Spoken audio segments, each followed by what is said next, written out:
Eu tenho uma palavra de Deus para o seu coração hoje.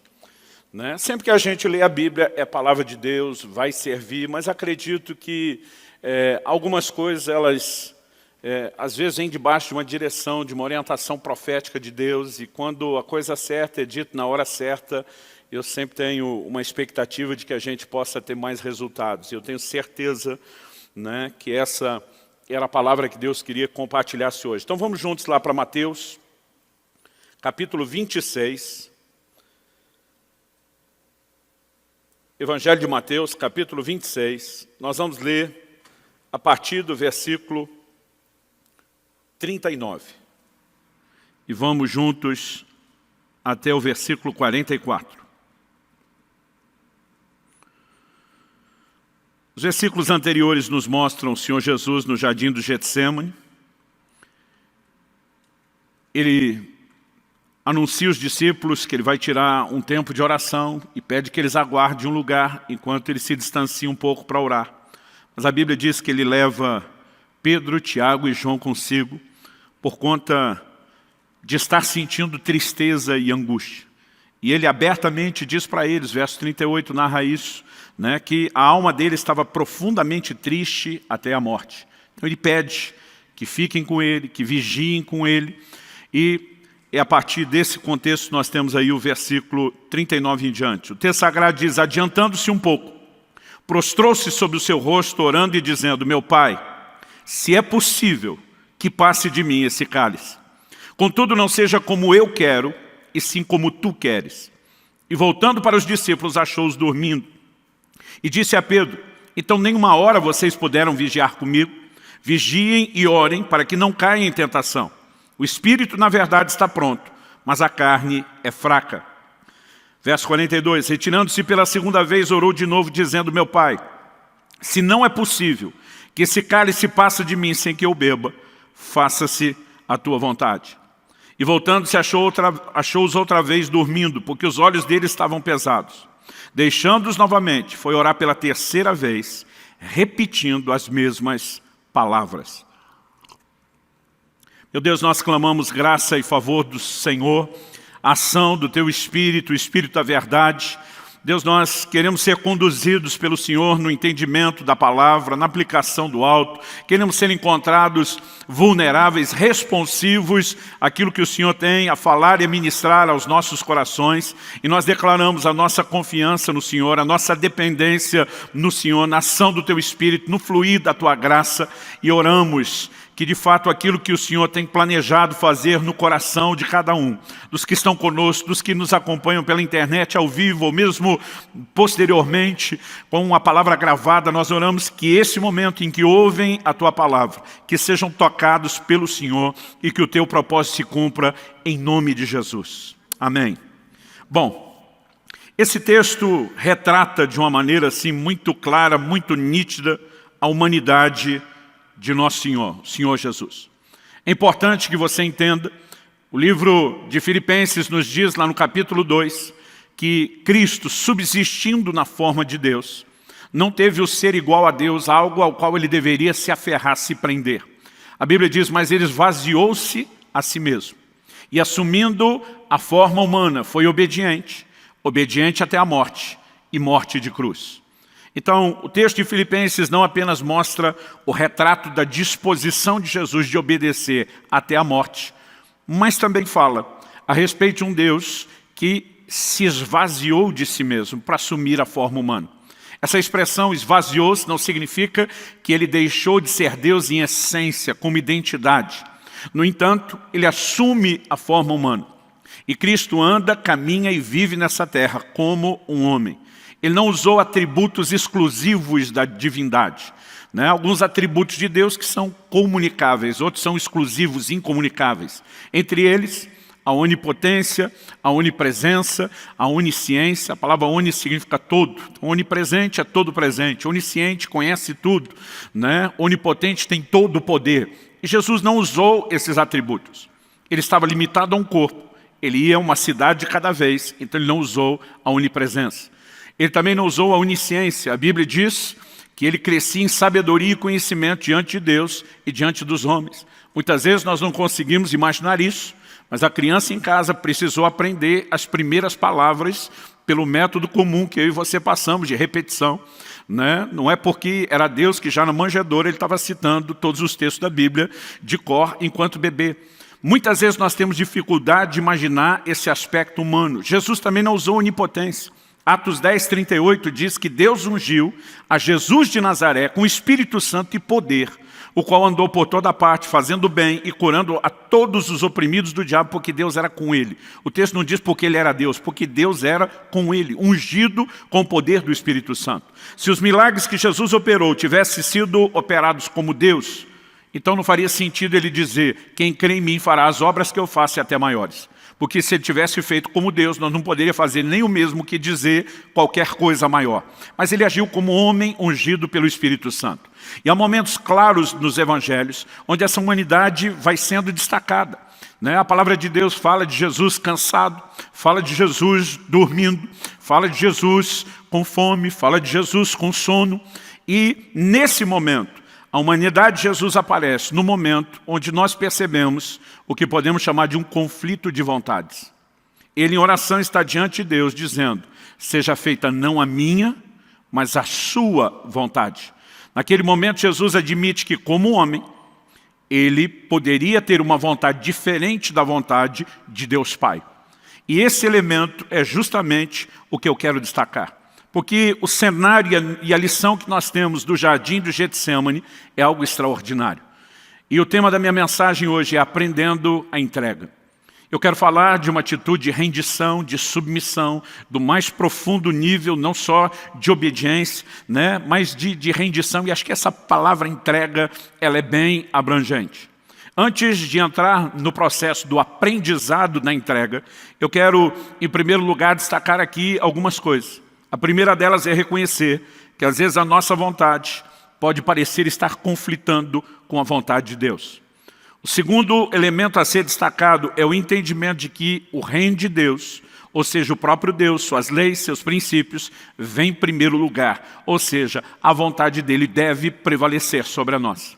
Então, só em terceiro e último lugar, eu quero tentar detalhar como se dá esse processo de aprendizado.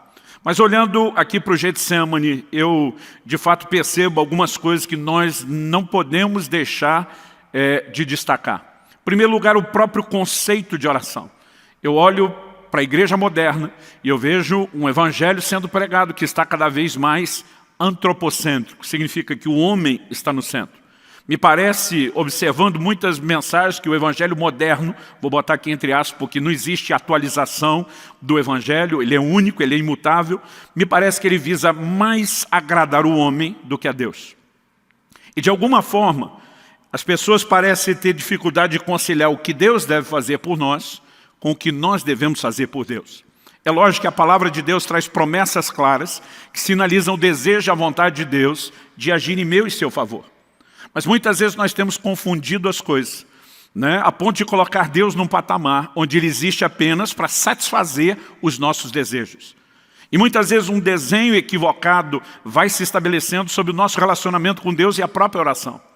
Uma das lições que eu aprendo do Getsemane é que a oração não é apenas o meio através do qual eu consigo de Deus tudo que eu quero. Se existe um pouco de verdade nisso, nós podemos garantir que não há toda a verdade nisso. Porque a oração também deveria ser, em contrapartida, o meio através do qual Deus consegue de nós o que Ele quer. Nesse momento, no Getsemane, não é Jesus conseguindo de Deus o que Ele quer. O cenário que nós temos, mesmo Ele repetindo a mesma oração por 3 vezes, se tiver um plano B, quando Ele diz, se possível, passa de mim esse cálice, a expressão cálice na Bíblia, ela normalmente fala da ira de Deus. Darei a beber, desde os profetas do Velho Testamento até o Apocalipse, darei a beber do cálice da minha ira. Normalmente essa expressão indica sofrimento. Então Jesus está dizendo como homem, se tiver um jeito de evitar a cruz e o que me aguarda, passa de mim esse cálice. A Bíblia diz que a agonia de Jesus no Getsemane foi tamanho. Normalmente a gente concentra só o fato de ele estar entristecido e como um homem angustiado. Mas o Evangelho de Lucas menciona o fato de que ele agonizou de tal maneira que suou gotas de sangue. Não era apenas a tensão de um horrível, terrível, né, sofrimento aguardado na cruz. A crucificação não era só uma forma de execução, mas era uma execução que tinha, primeiramente, uma tortura. Era uma morte lenta, dolorosa, além de tremendamente vergonhosa. Mas eu acredito que o que aflige Jesus não é o aspecto físico. Ele estava na iminência de carregar os pecados do mundo todo, de todas as gerações, de todos os tempos, de todas as épocas. E diante de Deus ele está dizendo, se tiver um jeito da gente conseguir, né, escapar do cálice, no entanto, que não prevaleça a minha, mas prevaleça a sua vontade. A palavra de Deus, ao destacar Jesus não apenas deixando a forma divina, mas assumindo a forma humana, ainda fala dele na condição de homem, indo ao mais profundo nível de entrega e obediência. E Cristo, que é o nosso modelo e referência, até porque o texto que eu citei de Filipenses 2 começa dizendo, tende em vós o mesmo sentimento que houve em Cristo Jesus. Deus espera que esse padrão de Cristo seja imitado por mim e por você. Então, numa época onde se parece falar mais do que Deus tem que fazer pelo homem e muito pouco do que o homem tem que fazer por Deus, eu quero contrabalancear e falar um pouquinho da nossa responsabilidade para com Deus. Então, em primeiro lugar, eu vou destacar aqui primeiro esse conflito de vontades. Embora a lição do Getsêmani seja sobre a rendição final de Jesus, ela nos mostra inicialmente um conflito de vontade. Se eu puder, eu gostaria de escapar. É lógico que a sua vontade é que precisa estabelecer-se. E quando falamos desse conflito de vontade, a nossa vontade versus a vontade de Deus, alguns textos, além de Mateus 26, me vem à mente. Eu quero mencionar só mais dois, porque algumas lições importantes, né? Quando a gente quer pensar o que a Bíblia diz sobre isso. Primeiro que eu quero citar é Tiago, capítulo 4. Dos versículos 13 ao 16. Ele diz, escutem agora, vocês que dizem, hoje ou amanhã iremos para a cidade tal, lá passaremos um ano, faremos negócios, teremos lucros. Vocês não sabem o que acontecerá amanhã. O que é a vida de vocês? Vocês não passam de neblina que aparece por um instante e logo se dissipa. Em vez disso, deveriam dizer, se Deus quiser, não só viveremos, como também faremos isso ou aquilo. Agora, entretanto, vocês se orgulham das suas arrogantes pretensões. Todo orgulho semelhante a esse é mau. Olhando para essas palavras de Tiago, há algumas coisas, e uma delas, por mais óbvio que seja, eu vou pedir que inclusive você repita comigo, é que a vontade divina deve vir antes dos meus próprios planos. Você pode dizer isso? Diga, a vontade de Deus deve vir antes dos meus próprios planos. Isso nos mostra que Deus tem uma vontade, não apenas aquilo que é generalizado para todos os homens, o que está lá escrito na Bíblia, que todo mundo tem que obedecer. Mas isso também me indica que Deus tem um plano personalizado. Até mesmo o lugar onde eu, você, cada um de nós vai morar. São decisões que não deveriam ser tomadas sem que se declarassem, se Deus quiser. Os antigos repetiam muito mais essa frase do que a geração atual.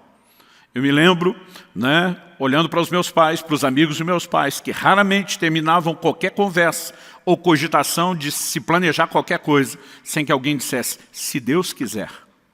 Hoje em dia é quase como se a gente dissesse para Deus, eu já decidi que eu quero, o Senhor é que se esforce para me abençoar.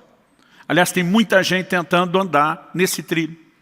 Gente que toma suas decisões, não ora, não consulta, não busca Deus, e depois simplesmente chega e diz, pastor, ora por mim para Deus abençoar o que eu já decidi. Não é desse jeito que eles falam, mas é exatamente a forma como fazem.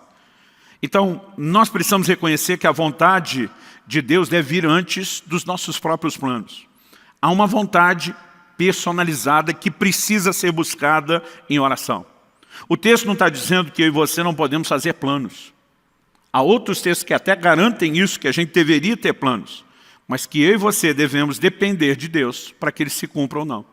A questão não é ter ou não ter planos. É quando muitas vezes nos nossos planos nós deixamos Deus de fora e deixamos de dar a Ele a palavra final. Ele também destaca que isso é uma atitude, né, que ele classifica como arrogante pretensão. E ele diz, um orgulho semelhante a esse é mau. Né? Qual é o orgulho? Achar que eu estou, ou que eu posso estar, no controle da minha vida, em vez de deixar isso nas mãos de Deus. Em último lugar, né, me chama a atenção o fato de que Deus não está necessariamente dizendo para qual cidade nós vamos.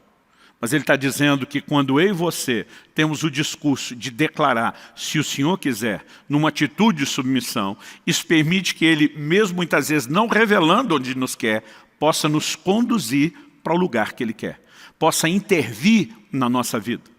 Um outro texto que me chama a atenção quando eu falo desse conflito de vontades é Provérbios 16, de 1 a 3. O texto sagrado diz assim, vou ler um versículo cada vez e comentar aqui. O coração do ser humano pode fazer planos, mas a resposta certa vem dos lábios do Senhor. Então, em primeiro lugar, não é errado fazer planos.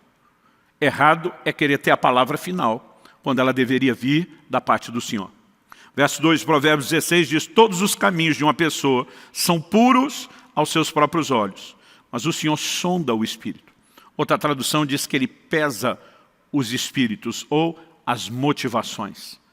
Falamos semana passada que o termo pesar na Bíblia fala de Deus medir, procurar o equilíbrio comparado ao seu próprio padrão. Um dia alguém falou, pastor, como que Deus pesa o espírito se Ele não é matéria e não tem peso? Eu falei, querido, você está procurando o peso literal, quando nem a balança é literal. Né? Quando a Bíblia diz que Deus sonda a motivação, o espírito, e algumas traduções optaram por motivação, é porque muitas vezes nós podemos até escolher fazer coisas certas, mas com a motivação errada. Outro dia alguém disse, pastor, é errado eu queria ser um pregador da palavra, assim, abençoar muita gente. Eu olhei para esse irmão e falei, depende. Ele falou, como depende? Eu falei, o que você quer parece legítimo. A pergunta que você deve fazer diante de Deus é, por que você quer isso? Você tem um chamado de Deus e precisa ser fiel a Ele? Você tem de fato um coração que quer servir as pessoas? Ou você está olhando para isso como se fosse um lugar onde você busque reconhecimento e projeção? Porque muitas vezes o erro não está apenas naquilo que fazemos. Tem muita gente tentando não fazer a coisa errada, mas fazendo a coisa certa do jeito errado. Então a Bíblia diz que há momentos onde eu e você não conseguimos discernir. Quando o texto diz que todas as coisas são puras aos nossos olhos, muitas vezes nós tomamos decisões sem sequer imaginar qual pode ser o desfecho. Gente que entra numa escolha com uma decisão de um casamento para passar o resto de uma vida sem imaginar quais podem ser os futuros desdobramentos. Gente que toma decisões na área profissional, no ministério, em qualquer que seja, e muitas vezes essa coisa de tudo é puro, não é só porque há ingenuidade, mas nós não temos a capacidade de antever o futuro que está lá na frente. Então precisamos depender daquele que conhece o caminho, que já trilhou bem. O verso 3 de Provérbios 16 diz, entregue suas obras ao Senhor, e o que você tem planejado se realizará. Em outras palavras, Deus está dizendo, não é que eu quero abortar ou avacalhar seus planos.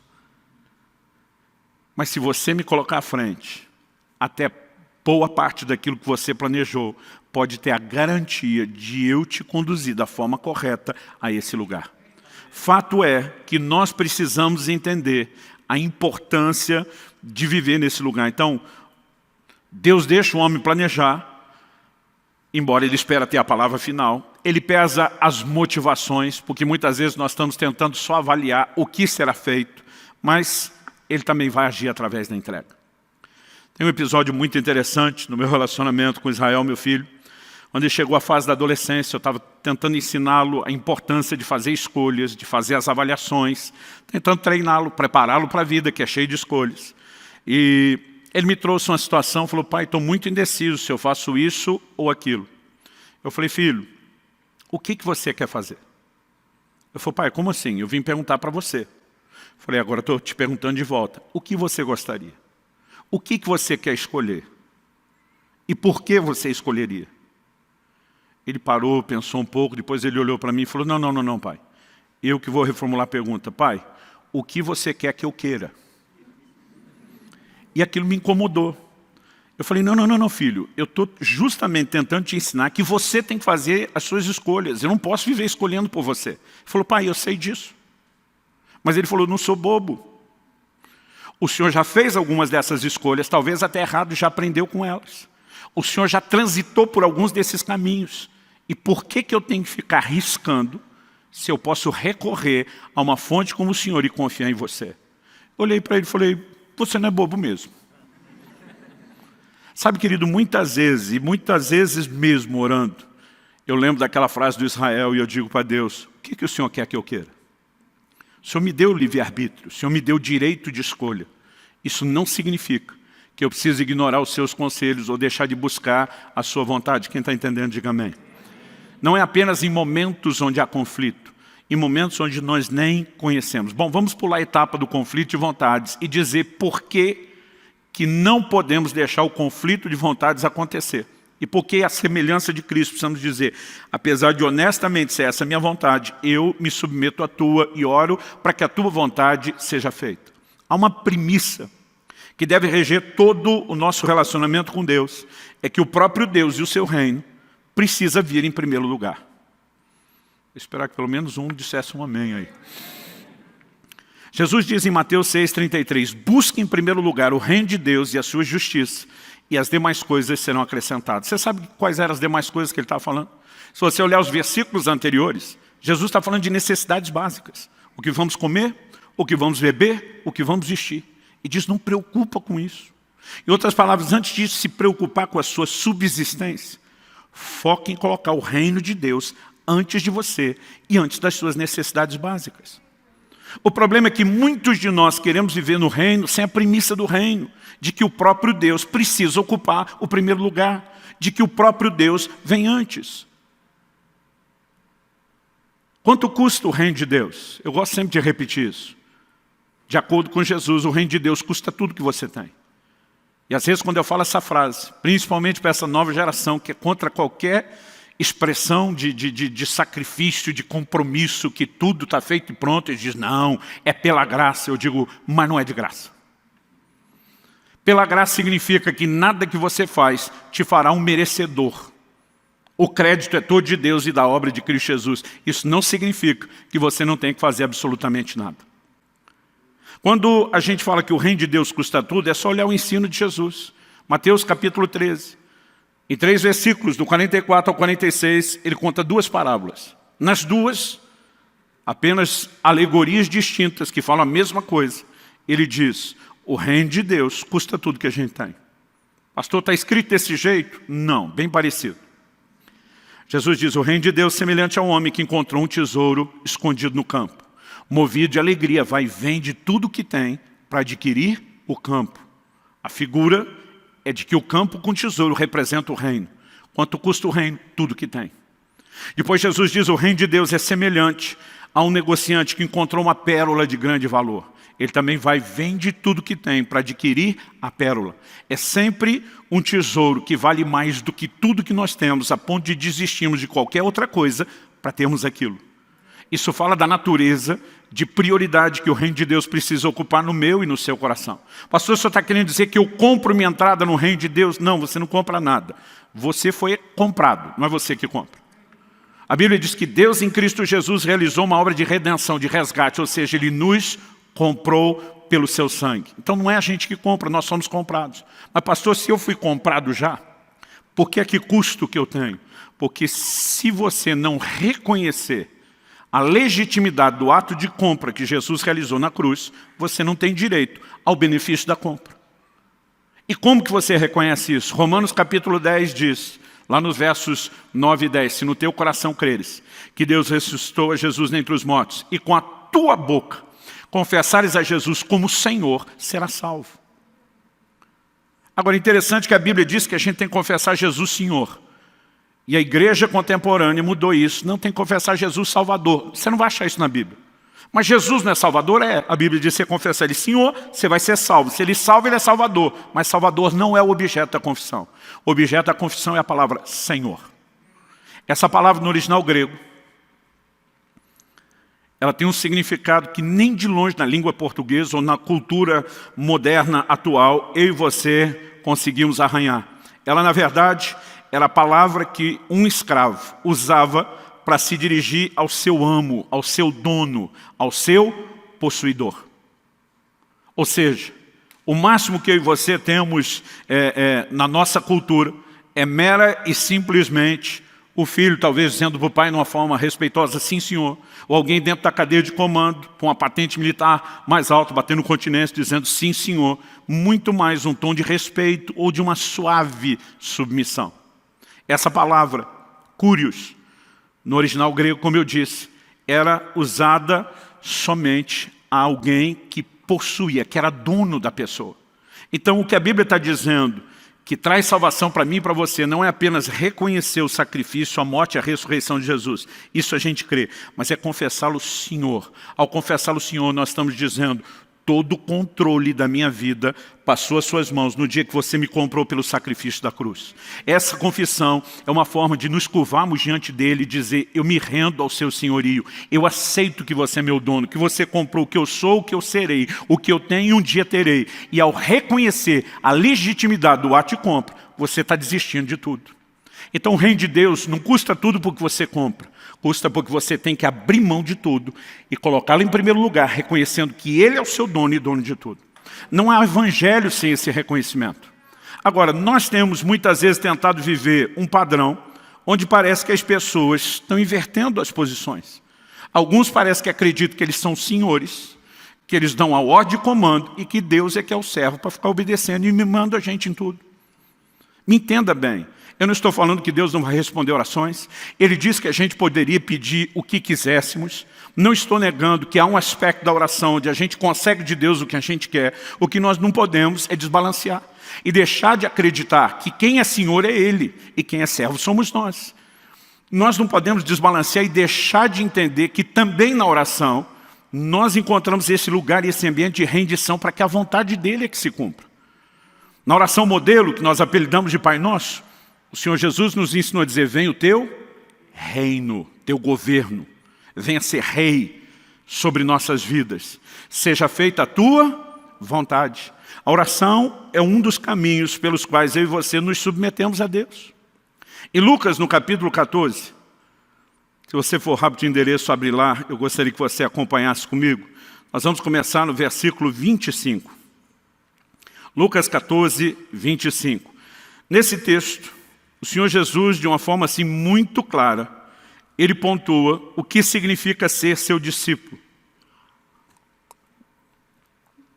O verso 25 começa dizendo, grandes multidões acompanhavam a Jesus, e ele voltando-se lhes disse. Antes de falar do que ele disse, deixa eu fazer uma observação. Quando você estiver lendo os evangelhos, e perceber que a Bíblia destaca que tem muita gente, grandes multidões, você vai perceber que de forma recorrente Jesus para e diz, deixa eu explicar para vocês como que a coisa funciona. É quase como se ele dissesse, pelo tanto de gente aqui, eu acho que vocês não entenderam.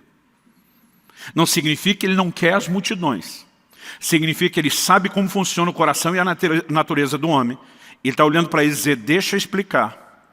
Porque pode ser que alguns de vocês não entenderam o que estão procurando. Então ele entra no verso 26 dizendo, se alguém vem a mim, e não me ama mais do que ama seu pai, sua mãe, sua mulher, os filhos, seus irmãos, suas irmãs e até a própria vida, não pode ser meu discípulo. Em outras palavras, Jesus está dizendo, ou você me põe à frente de tudo e de todos, inclusive de você, ou você não pode ser meu discípulo. Ele não está dizendo que tem um discípulo muito bom e tem um outro nível que é o discípulo meia boca, mais ou menos. Ele está dizendo, ou você me põe à frente de tudo e eu me torno a pessoa mais importante, mais amada, o centro e a prioridade da sua vida, ou você não pode ser meu discípulo. Aí continua no verso 27, e quem não tomar sua cruz e vier após mim, não pode ser meu discípulo. Então ele está aqui basicamente dizendo, quanto custa ser um discípulo? Aí ele entra nos versículos 28 até o 30, com uma parábola, e depois no 31 e no 32 com a segunda parábola. As duas têm o mesmo significado. As duas falam que ninguém deve se lançar um empreendimento sem primeiro calcular quanto custa para ver se pode chegar até o final. Ele diz na primeira, pois qual de vocês, pretendendo construir uma torre, não se senta primeiro para calcular a despesa e verificar se tem os meios para concluir? Para não acontecer que, tendo lançado os alicerces e não podendo terminar a construção, todos os que a virem zombem dele, dizendo, esse homem começou a construir e não pode acabar. Do que Jesus está falando?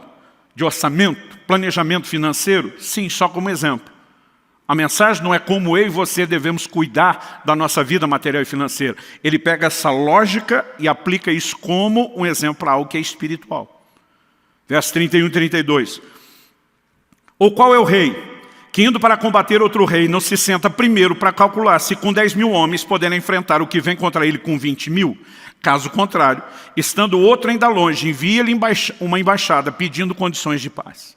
Os dois textos dizem, calcula o custo do empreendimento. Se achar que não dá conta, vaza, nem começa o empreendimento. Do que é que Jesus está falando? Olha o verso 33, onde ele arremata. Assim, pois, semelhantemente, igualmente, da mesma forma, da mesma maneira. Agora Jesus vai trazer a aplicação da figura. Assim, pois, qualquer um de vocês que não renuncia a tudo que tem, não pode ser meu discípulo. Quanto custa o reino de Deus? Tudo que você tem. E sabe o que Deus espera? Que cada um de nós calcule exatamente, ponha na ponta do lápis, quanto custa ser discípulo dele. Em outras palavras, ele está dizendo, se você acha que não pode viver esse nível de senhorio, aonde ocupe esse lugar de prioridade, você nem deveria começar, ou tentar começar essa jornada. Pastor, não me falaram isso o dia que eu me converti. Deveria ter lido as letrinhas pequenas do contrato. Se o gerente do banco não te mostrou, você deveria ter lido. Meus queridos, servir a Cristo ou ser um discípulo de Cristo é muito mais do que um dia erguer a mão, ir no apelo, frequentar cultos. Nós precisamos permitir que Ele tenha governo pleno das nossas vidas. Quem está entendendo, diga amém. E sabe, nós jamais vamos entender ou poder discutir esse conflito de vontade se não entendemos o reino de Deus, o próprio Deus, em primeiro lugar. E se Ele está em primeiro lugar, e se Ele de fato ocupa esse papel, então nós devemos a Ele plena submissão. Faz sentido para você?